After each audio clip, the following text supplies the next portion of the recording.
레위기입니다. 레위기는 히브리어로 그리고 그가 부르셨다라고 해석되고 있습니다. 레위기 개론을 보면 모세 오경 중 세 번째 책으로서 창세기가 인간의 죄와 벌을 출애굽기가 구속을 설명하는 책이라면 레위기는 분리와 교통하심, 희생제사와 피, 사회질서 유지와 음식물, 절기 등에 대하여 다루고 있습니다. 히브리의 명칭은 유대인들의 관례를 따라 책 앞에 글자인 또가 그가 부르셨다입니다. 특별히 레위기로 불리는 것은 아론의 후손들이 성막에서 제사를 드렸고 레위 자손들이 예배를 도왔기 때문입니다. 출애굽기는 성막 건축에 대해, 레위기는 성막에서 예배드리는 데 필요한 사항에 대해 각각 지시하고 있습니다. 레위기는 이집트에서 해방된 이스라엘 백성이 시내산에서 모세를 통해 율법을 받고 성막을 짓고 난 다음 하나님과의 올바른 관계와 신앙 유지를 위해 어떻게 하나님께 나아가고 어떻게 살아야 하는가를 에 대해서 언급하고 있습니다. 저자 및 기록의 연대를 보면은 기록 목적은 레위기는 하나님의 지상 임재 처소인 성막을 지어 봉헌하는 것으로 끝을 맺었던 출애굽기에 이어 하나님의 선민으로 택함받은 이스라엘 백성들이 어떻게 하나님께 나아가 봉사하고 예배를 드리며 생명의 교제를 나눌 수 있는가를 보여주기 위해 기록되었다고 합니다. 레위기는 하나님과의 지속적인 관계 유지를 위해 마땅히 지켜야 할 신앙생활과 일상생활에서의 각종 규례들을 기록하고 있습니다. 그리고 어떻게 하면 하나님을 가까이 하고 기쁘게 할 수 있을까? 어떻게 하면 거룩하신 하나님 나라의 백성으로 합당하게 살 수 있을까? 거룩한 나라로 부름받은 이스라엘 백성들이 어떤 모습으로 하나님께 나아가 어떤 방법으로 그분을 섬길 것인가? 그 방법으로서 거룩한 제사의식과 정결법을 통해 하나님과 교제하는 방법, 전인격적으로 선별함으로써 하나님과 동행하는 방법, 하나님과 택한 백성 사이에서 오직 제사장 중재와 제사를 통해 교제하는 방법 등을 제시하기 위해 기록되어졌습니다.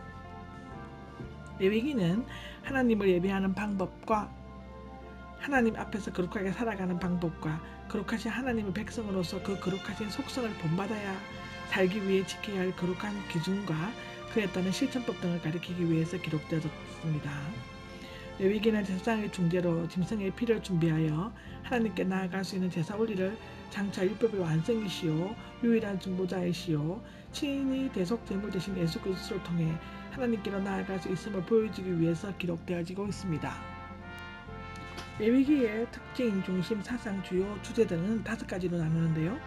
레위기는 하나님의 선민 이스라엘의 독특성과 히브리인적인 요소를 가장 많이 함축하고 있는 책입니다. 레위기에서 이스라엘의 삶에 깊고 폭넓게 관여한 각종 율법과 규례들이 있고 여호와 신앙의 기본인 각종 제사제도와 절제 성결이 요구되는 의식법, 사회도덕법이 기록되어져 있습니다. 두 번째로는 레위기의 중심 사상은 하나님의 거룩함과 하나님을 거룩하게 섬겨야 하는 인간의 섬길 의무에 관한 것입니다. 본서에서 영적 기록함이 육체의 완전함으로 상징화되어 있습니다. 세 번째로는 레위기는 하나님의 성품과 우리를 향하신 그의 뜻을 가르쳐 줍니다. 출애굽기가 구출의 책인 반면 레위기는 구출을 받은 백성들이 점차 하나님의 성품을 닮아가는 길을 제시해주는 성결한 책입니다. 구출 또는 구원의 일회적이지만 성결의 과정은 지속적이었습니다. 네 번째로는 레위기의 중요한 신학적 주제들은 하나님의 임재와 성결, 희생제물, 신의 상 언약 등입니다. 즉 하나님께서는 이스라엘 백성과 함께 하시며 그의 백성의 거룩을 원하시며 속죄를 위해 희생제사를 요구하신다는 것입니다. 신의 산 언약은 레위기와 구약 성경의 기본 주제와 기초가 되어지고 있습니다. 다섯 번째로는 레위기의 제무가 제사법 등은 장차 만민의 죄를 구속할 대제사장이시며 희생제물로 오실 예수 그리스도의 구속 사역을 예표해주고 있습니다. 죄의 본성을 지닌 인간 제사장이 아니라 멜기세덱의 반차를 따른 죄 없으신 예수 그리스도만이 완전한 제사장 직무를 수행할 수 있습니다. 그리스도의 십자가 죽음은 구약 속죄 제사의 완성이었습니다. 레위기 1장입니다. 앞서 출애굽기는 하나님께서 모세에게 말씀하셨던 대로 성막을 지은 것으로 끝을 맺었습니다. 이제 레위기는 그 성막을 어떻게 사용해야 할 것인가에 대한 해답으로 5대 제사, 즉 번제, 소제, 화목제, 속죄제, 속건제에 대해 규례를 다루고 있습니다. 1장에서 7장의 이야기입니다. 이것은 성막을 지어놓고 시내산을 떠나기 전까지 한 달 20일 동안 주어진 내용입니다. 여호와께서 부르시고 1절을 보면 문자적으로 또 그가 부르셨다의 또는 출애굽기 마지막 부분과 연결되어집니다. 즉 해막에서 모세를 부르신 여호와께서는 이제 완성된 해막에서 드릴 제사법에 대해 가르쳐 주셨다는 것이옵니다. 1장 1절을 보면 모세를 해막으로 부르심인데요. 해막은 언약이 취소되고 그것이 갱신되기 전 모세가 진 밖에 세운 성막으로서 하나님께서 인간을 만나시고 인간들 사이에 거처를 정하신 최초의 지상 처소인 것입니다. 이것은 장차 육신을 입어 이 땅에 오셔서 우리와 함께 거하실 예수 그리스도를 예표하고 있습니다. 요한복음 1장 14절에 기록되어져 있습니다. 해막은 다른 곳에서 성막과 같은 뜻으로 사용되어지고 있습니다. 여호와께서 예물로 드릴 가축들 이라고 있는데 2절에 나오죠. 모세의 언약이 소개될 때 희생제도가 완전히 언급되기는 했지만 백성들이 하나님께 합당한 제사를 드리도록 하기 위해서는 더 자세히 설명해야만 할 필요가 있었습니다. 여기에서 먼저 하나님께 접근하려면 어떤 예물을 가지고 희생제사를 드려야 하는가를 가르쳐주고 있습니다. 예물을 바친다는 것은 하나님께 접근하는 것을 의미하고 바꾸어 말하면 하나님께 접근하는 방법은 예물, 즉 제물을 바쳐야 한다는 것입니다. 아담이 범죄하고 나서 하나님과의 관계가 끊어졌지만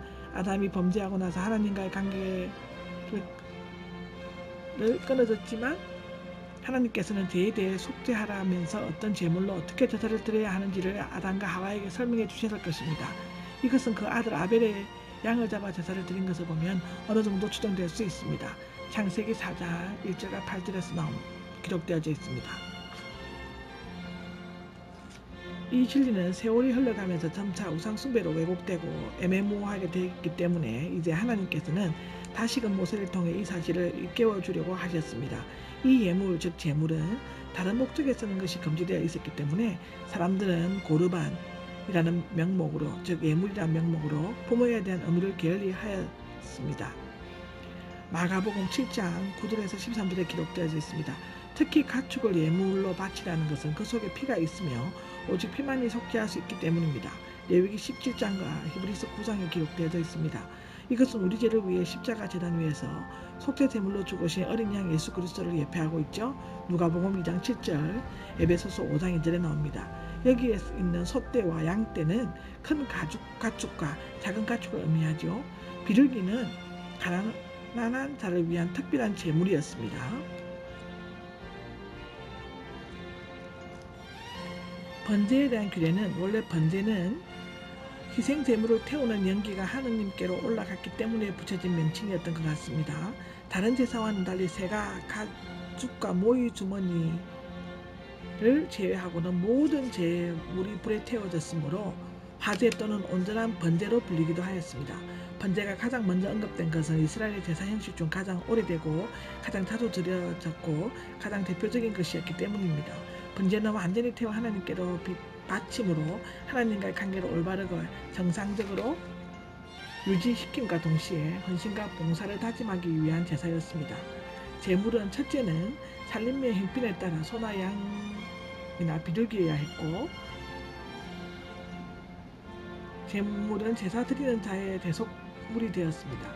두 번째로 제사 드릴 때는 먼저 바치는 자가 제물의 머리에 손을 얹고 제사장이 피를 제단 사방에 뿌린 후 제물은 온전히 제단 위에서 불태워졌습니다. 희생 제물들은 크게 세 종류로 나뉘어졌고요. 첫째는 소를 드리는 번제와 두 번째는 제물은 해방 입구로 가져왔고 세 번째 번제물의 머리 위에 자기 손을 얹는 것으로 기록되어져 있습니다. 소를 드리는 번제는 소는 제물 중에서 가장 값이 나가는 제물입니다. 그러나 반드시 소라고 해서 좋은 제물은 아니며 가정의 경제 형편에 따라 양이나 비둘기를 드릴 수도 있었습니다. 이것은 만일 번제물이라면 제물 종류의 여러 융통성을 시사하고 있습니다. 이것은 번제물 자체가 중요한 것이 아니라 바치는 자의 정성이 중요하다는 것과 또한 대속의 은혜는 부자나 가난한 자를 막론하고 대속의 은혜는 바치는 자의 겉모습이 아니라 그 심령에 임한다는 사실을 보여주고 있습니다. 너무나 중요한 것입니다. 요즘의 그리스도인들은 겉으로 보여지는 게 참 중요하다고 생각하고 그 심령에 임한 우리의 심령을 남들이 볼 수 없기 때문에 별로 중요하지 않다고 생각하는 것 같습니다. 소의 번제는 다음과 같이 진행되었습니다. 흠은 수컷으로 가져와야 했고 흠 없는 것은 제물은 몸의 신체적 결함뿐만 아니라 점이나 흠도 없이 건강한 것을 나타내고 단 자발적인 제물일 경우는 다리가 불구인 것도 허용되었습니다. 이것은 성도의 거룩한 생활과 장차 인류의 죄를 대속하실 흠없고 온전하신 예수 그리스도를 예표하고 있습니다. 수컷은 성을 차별하는 것이 아니라 대표적인 속성을 띈 것으로 제사를 통해 오는 은혜는 남녀노소 구별 없이 모든 사람에게 똑같이 미친다는 것입니다. 갈라디아서 3장 28절에 기록되어져 있습니다. 제물은 회막 입구로 가져왔다는데요. 회막 입구는 번제단에 가장 가까운 앞마당 전체 또는 번제단 북쪽에 있는 회막의 출입문을 가리키는 것입니다. 제물을 이곳에서 잡고 제사장은 그 피를 번제단 사면에 뿌렸다라고 기록되어져 있죠. 번제물 머리 위에 자기 손을 얹어야 한다고 사절에 나와 있는데 이것은 예배자와 제물이 동일시됨으로써 자신의 죄를 제물에게 전가하는 것을 나타내어지고 있습니다. 그 결과 예배자는 희생 제물의 죽음을 통해 대신 속죄함을 받을 수 있었습니다. 우리는 예수 그리스도와 연합됨으로써 우리의 죄가 그의 십자가의 죽음에 전가되어 대신 속죄함을 받게 되었습니다. 마태복음 16장에도 나와 있고 갈라디아서 5장 24절에도 기록되어져 있습니다. 아멘. 어린 수송아지를 잡고 제사장들이 그 피를 제단 주변에 뿌려야 한다고 5절에 나와 있는데요. 여호와 여호와께서 제사장에서 임재하신 회막 앞이라는 뜻으로서 회막문 앞 제단 북편을 가리킵니다. 피를 뿌린 것은 생명을 상징하는 피를 하나님 앞에 드림으로써 바치는 자가 죄가 사함을 받고 또다시 하나님께로부터 새로운 생명을 얻도록 하기 위함이었습니다. 히브리서 9장 22절에 기록되어져 있죠. 그리스도께서도 십자가 위에서 피를 뿌리심으로써 온 인류를 대속하셨습니다. 히브리서 9장 26절에 나옵니다. 번제물은 가죽을 벗기고 다리를 물로 씻고 제단 위에서 불태워야 한다고 6절에서 9절에 기록되어져 있는데 가죽을 벗기고 토막을 내고 장작을 펼쳐놓은 것은 제물을 하나도 아낌없이 다 태우게 하기 위함이었습니다. 불태우는 것은 완전한 봉헌을 의미합니다. 그리고 제물의 내장과 다리가 같이 더러운 부분을 물로 깨끗이 씻으라는 것은 비록 태울 것이지만 제물을 끝까지 깨끗해야 한다는 것으로 보여주고 있습니다. 죄도 흠도 없으신 어린 양 예수 그리스도는 입으셨던 겉옷까지 제비 뽑아 나눠주셨고 마지막 피와 물, 땀 한 방울까지 모두 쏟으셨습니다. 화제는 제사 종류가 아니라 제사를 드리는 4가지 방법, 올리는 거제, 흔드는 요제, 쏟아붓는 전제 중 하나로서 불로 태워드려지는 제사입니다. 화제로 드리는 제사로는 번제 외에도 소제, 화목제, 속죄제, 속건제가 있습니다. 여호와께서는 향기로운 냄새이다. 이 향기로움은 냄새는 하나님께서 바치는 자의 제물을 기쁘게 받으시고 하해야 하심으로써 진노를 멈추시고 평안하게 안식을 취하시는 것을 나타내고 있습니다. 새를 드리는 번제는 산비둘기나 집비둘기 번제나 속죄제를 드리는 가난한 자들에게 허용되었습니다. 특별한 정결 제물을 드릴 때도 허용되었습니다. 새와 같은 작은 것은 제사 의식이 비교적 간단하기 때문에 모든 것을 제사장이 직접 맡아서 수행하였습니다. 먼저 제사장은 새의 머리를 비틀어 꿇고 제단 위에서 태운 후 그 피를 제단에 대고 흐르게 합니다. 제물이 모인 주머니 그 안으로 더 더러운 것을 제단 동쪽에 있는 재에 버리는 구덩이에 버리고 몸통은 몸을 찢어 제단 위에서 불태워야 합니다. 이것은 예배자가 하나님께 완전히 헌신하고 복종하는 것을 의미합니다. 여호와께서 향기로운 화제이다는 것은 앞에 9절이나 양과 염소가 들었을 때와 똑같은 말이 사용되고 있는 것은 하나님께서는 제물의 크고 작음이나 값어치를 보지 않으시고 그것을 바치는 자의 믿음과 정성을 보신다는 것을 나타내고 있습니다. 이상에서 살펴본 3가지 진미성 제사들은 하나님의 뜻을 성취하기 위해 완전한 헌신으로 드려진 어린 양 그리스도의 죽음에 대한 모형입니다. 에베소서 5장 1절 2절에 빌립보서 2장 8절, 히브리서 10장 5절에서 7절에 기록되어져 있습니다. 아멘.